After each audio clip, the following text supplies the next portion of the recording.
વિજયભાઈ એ આદમી આ બાજુ આવી જાવ, બાજુ જગ્યા છે આદમી ને એટલે થોડી વધારે સંખ્યા આ બાજુ જગ્યા. વિજયભાઈ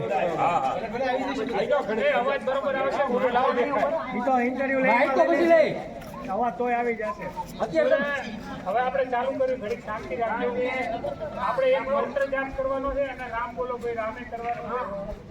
રામ કા નામ બદનામ ના કરો એમ કહ્યું. સુરેન્દ્રનગર 89 ફૂટ રોડ મહાનગરપાલિકાનો વિસ્તાર.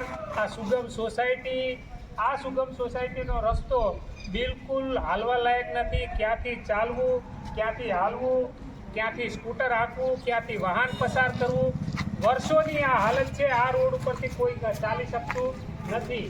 ધારાસભ્ય ધ્યાન દેતા નથી, કલેક્ટર ધ્યાન દેતા નથી, કમિશનર ધ્યાન દેતા નથી, કોઈ આ વિસ્તારની ધ્યાન દેતું નથી. પ્રી મોન્સૂન કામગીરીના હજારો રૂપિયાનો ભ્રષ્ટાચાર થઈ ગયા, ખાઈ ગયા પૈસા, પણ અહીંયા 1 રૂપિયાનું કામ અનુસૂચિત જાતિ વિસ્તારમાં થયું નથી. એટલે આપણા માટે ધારાસભ્ય પણ મરી ગયા છે. એટલે સૌથી પહેલા આપણે ધારાસભ્યની આત્માની શાંતિ માટે પ્રાર્થના કરશું. રામ બોલો ભાઈ, રામ બોલો ભાઈ. ધારાસભ્ય મરી ગયા છે, રામ બોલો ભાઈ. કમિશનર આપણા વિસ્તારના પ્રશ્નો લઈને જાવી એટલે દલિત વિસ્તારનો પ્રશ્ન છે એમ સમજી અને મોઢું બગાડે છે. એટલે કમિશનર પણ આપણા માટે મરી ગયા છે. રામ બોલો ભાઈ, રામ બોલો ભાઈ.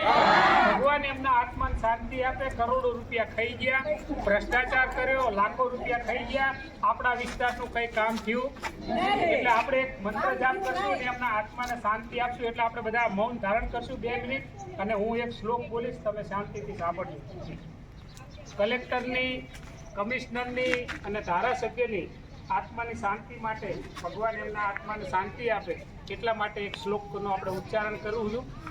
ઓમ ત્રંબકમ યજામહિં સુગંધિં પુષ્ટિવર્ધનમ ઉર્વારુકમેવ બંધનાન મૃત્યોર્મોક્ષીયમામૃતામ. પૈસા ખાઈ ગયા, ભ્રષ્ટાચાર કર્યો, છતાંય ભગવાન એમના આત્માને શાંતિ આપે. રામ બોલો ભાઈ, રામ બોલો ભાઈ. આપણે ઓલા 4 રસ્તે બધી અગરબત્તીઓ મૂકી અને પછી પોતાના ઘરે અમૃતભાઈ